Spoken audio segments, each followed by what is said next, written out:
is locked. Kimberly Parks on behalf of plaintiff. Good morning, Your Honor. Janice Luck here, and I have my friend of 18 years, Odile Huguenot Haber, who is offered to co-sign for me on renting an apartment so that I could hopefully, I'm asking that I move out June 31st, that would give me time to finish up filing other papers. I spoke with United Way yesterday in person, and they will help me with my taxes next Wednesday. Okay. I got you. received So an you're- amendment at 6:22 PM last night from Attorney Parks requesting money. I'm owed money. I'm owed money from the Humeskis, but I also wanted to let the court know that I paid $965.37 in February. $470.37. Ma'am, I'm not gonna be able to read that. So $470.37 was for the electric bill, which was on the kitchen table when she was in the hospital.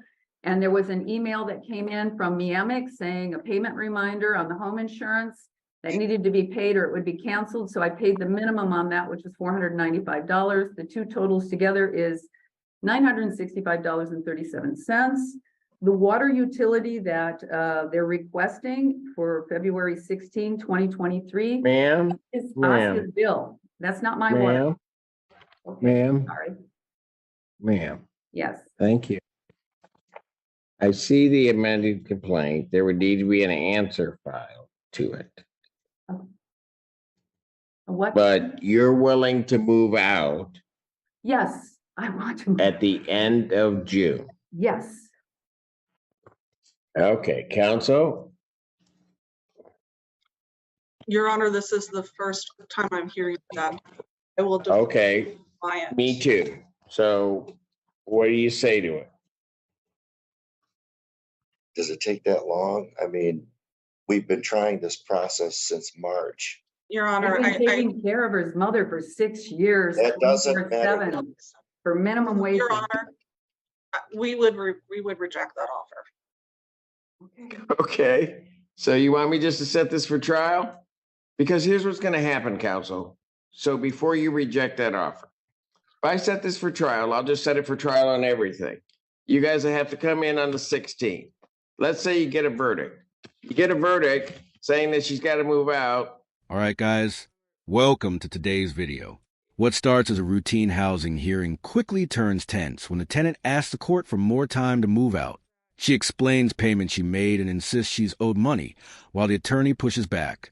The judge wastes no time laying out the reality. If this goes to trial, the outcome won't change much.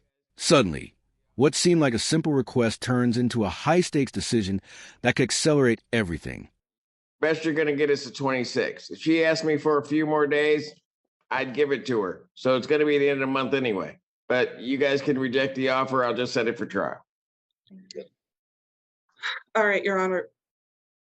If we would agree to that, if you would agree that the writ will issue immediately if she is not out by the 31st. I don't know where this became a negotiation. Here's what's going to happen. There's going to be a judgment today for possession. The writ date would be June 30th, or that she'd have till June 30th. And then it would work that way. I'm not agreeing to anything. We can either do this or I can set it for trial. Which do you guys want to do? We'll agree to Trial. that. I'd like to go to trial. Of course you would. All right. Non-jury trial will be set 16th, Yes, at 3:30. June 16th, Perfect. Thank you. 2023. That will be at 3:30. That will be in person. Okay. You've got to file an answer to the amended complaint. You guys get all your paperwork in order. I'll hear it on the 16th and then I'll make my call. Thanks. Judge Have a great Stevens, day. How long do I have to file that complaint? The answer, How- you got to file it by, when can you get it in? Monday, or this is a holiday weekend. I don't think I could do it today. No, next. Okay, Next week? okay, all right, yep. Get it in by June 5th. Okay, June 5th. You got to send a copy to them. Okay, Thank you. thank you. Have a great holiday. Yeah, I will. Ms.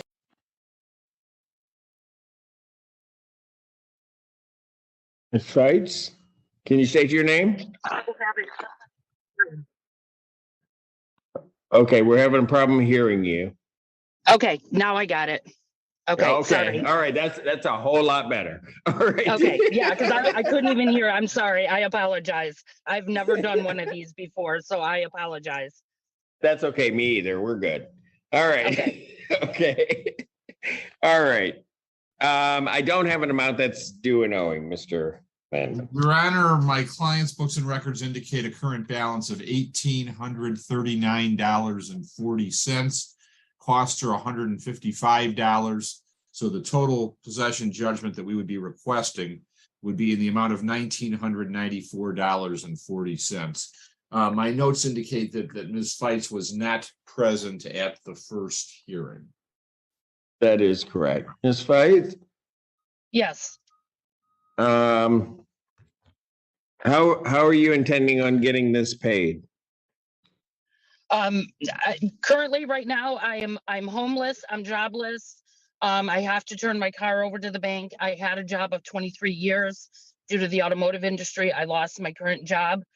And my dad turned sick. I lost half of my stuff. I was storing it at a friend's house. It got thrown away. I am stranded in Kentucky currently right now trying to take care of my father. I don't have a home and I'm not working currently right now.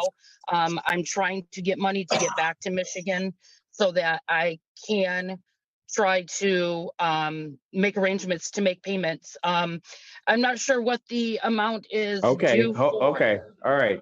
Ms. Fights, you got a lot going on, right? I have a lot. All right. Take a deep breath for me. Okay. Yep. Okay. So if you lose, I just want to make sure I understand. If you lose this home, you're not going to have a home to come back to here, right? Yeah, I don't have one. As the hearing continues, the tone shifts dramatically. The woman reveals she is homeless, unemployed, and forced to surrender her car. After 23 years in the automotive industry, she lost her job, and now she's stranded in another state, caring for her sick father. The courtroom falls into a heavy silence. The judge pauses, recognizes the weight of her situation, and carefully questions what will happen if she loses the property altogether. Okay. All right. Okay. So first thing that your balance isn't all that bad right now. So how much is her monthly rent? Your Honor, the monthly rent is $759. Okay. So we jump up really to about 2,700. Okay. All right. So Ms. Spice, I'm going to give you got something to write with? You all right? No, but whatever. No, it's not whatever. We're going to just walk you through this, okay? Where this is coming from. I was on a month-to-month lease with the trailer park. I gave a 33-day notice when I had to leave because I couldn't afford to live there. I lost my job of 23 years before I left Michigan. Okay. All right. And I called her and told her that I had to leave. She's like, I wish you wouldn't leave. And I said, I can't afford to live there. And I told her I was giving her the trailer back because I can't afford to live there. And I had to move out as much as I could by myself. And then I had stuff stored at a friend's house and it got thrown away. So I don't even have half of my personal stuff. Ma'am, let me ask you this before the judge jumps in, at the risk of interrupting him for a moment. Did you sign off on the title? I don't have the title. It got thrown away when I moved. I was trying to find my title to my trailer when I was trying to pack my stuff up. And I was storing it at a friend's house in a shed, and half of my stuff got thrown away. So that, I think, is the issue, Your Honor, is that the title needs to be signed over. Well, let me ask you this, and I'm just trying to figure out, Ms. Reitz, is your plan to come back to Michigan to this trailer, or what do you intend on doing? No, What do I you can't want to afford, do? I can't afford to live there. It's too expensive. Okay. Because I don't have a job right now. I was working at a job for 23 years and I lost it. And before I lost it, all my overtime went away and I wasn't even working 40 hours a week. So I was struggling making my payment every month there for about 4 months. And then it just came to the point that I couldn't afford it. So I called Annette the end of February and told her that April 1st, I will be out of the trailer because I can't afford to live there anymore. And then as I was moving my stuff out, I got the call that my dad had a heart attack and I dropped my stuff and left and went to Kentucky. And now I'm stuck in Kentucky with no job, no money, and no place to live. Okay. The backstory unfolds in painful detail. She explains how she gave notice because she could no longer afford the rent, only to receive news of her father's heart attack mid-move. She left everything behind and rushed out of state, losing belongings along the way, now stuck without income or stable housing. She admits there's no realistic way she can return. It's a moment where financial hardship and personal crisis collide in front of the court. All right. Let me then ask this, Ms. If you had the ability to not make a judgment right now about where you would be, and your rent got paid, and would you try to get yourself back into the trailer? No, I couldn't Okay. afford it. There's no way. No. Okay. I get you. But I'm just saying, do you still have stuff there? I took everything as much as I could. Okay. All right. All right. Ms. Wright, you tell me what you came here today, right? Because they got a court hearing. What do you want to see happen here on this? I would like to just try to find out how I can get a title and just sign it over. Okay. I right. currently am. I currently have nothing right now. All right. And that's what you want to do, is you just Yep. want to kind of get clear and then try to get yourself in a position to try to start it again. Okay. Yep. I got you. All right.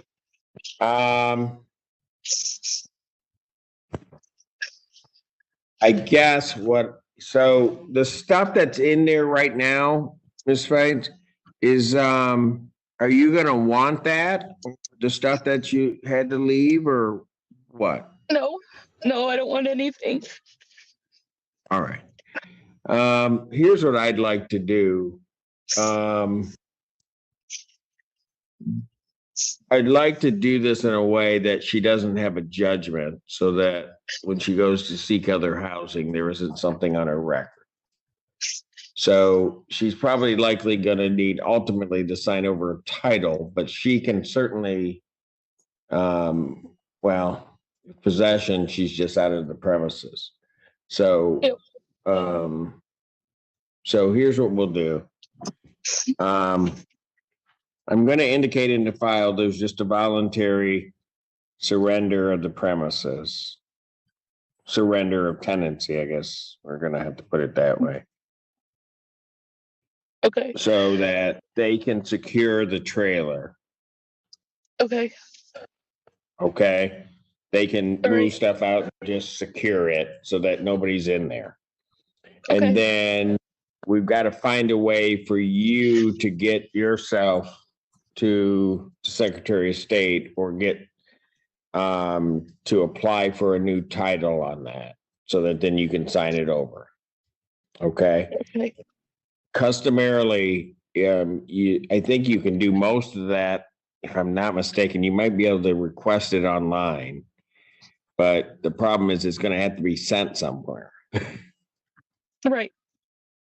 Okay, so I would suggest going on to the Michigan Department of Secretary of State, see what information you're going to need and the like, and maybe if there's certain information, the park may have some of that information, Okay. identifying information and other things, so that then that you can Okay. fill that out and try to get the new title. Okay. Okay. Okay. All right. So I'm giving permission for the landlord to go in, secure the premises, remove the items, do whatever's necessary. I'm going to, so that we don't lose track, I'm going to adjourn this out to May 26, 2023 at 2 p.m. All right. And then we can see where you are in terms of the title and the like. Okay. Okay. How's that sound? Sounds great. All right. Ms. Weitz, it's gonna get better, okay? You just gotta hang Yes. in there. All right. And Yep. we'll kind of slow walk it with you through it and get that, and then you can try to, start over and move on. Okay, but let's get this out of your way first, okay? Okay. Ms. Feitz, Ms. if I can Feitz, ask you one more question. Did you Yes. give Annette the keys? I don't have keys to the doors. Okay, I lost the key to the doors a long, like years ago. so I never Your locked the Honor, trailer. in conjunction with securing the premises, will the court give permission for the community to change the locks? Yeah, Ms. Feitz, you don't have a problem if they change the locks and secure it in that fashion, do you? No, not at all. Not Okay. at all. I haven't Yes, been there they since have the permission 27th of March. They have permission to change the locks or rekey, however they're going to do that. All Thank you, right. Your Honor. Okay, real good. And Ms. Feitz, how's your Yes. dad? It's a battle right now. He's got a brain bleed right now that we're battling. Okay. He's an elderly man, so, but I don't know. It's touch and go still. All right. Well, you'll certainly be in my prayers, Ms. Feitz. And Ms. Feitz, do the Secretary of State thing when you have time to do that. Worry about yourself and worry about your family right now, okay? We'll come back on the 26th. We'll Okay. get this part resolved. Okay? Okay. All right, right, Ms. thank Feitz. You take care. Okay, All right, thank you that very does much. That does All do right. it, Your Honor. Have a wonderful weekend. In a rare turn, the judge focuses on preventing long-term damage to her record instead of pushing for a harsh ruling. He guides the process toward a voluntary surrender, allowing the landlord to secure the property while giving her a path to clear the title. He even asks about her father and offers words of encouragement. The legal tension softens into humanity as the hearing closes on a note of dignity and cautious hope. Like the video, subscribe to the channel, and we'll see you in the next video.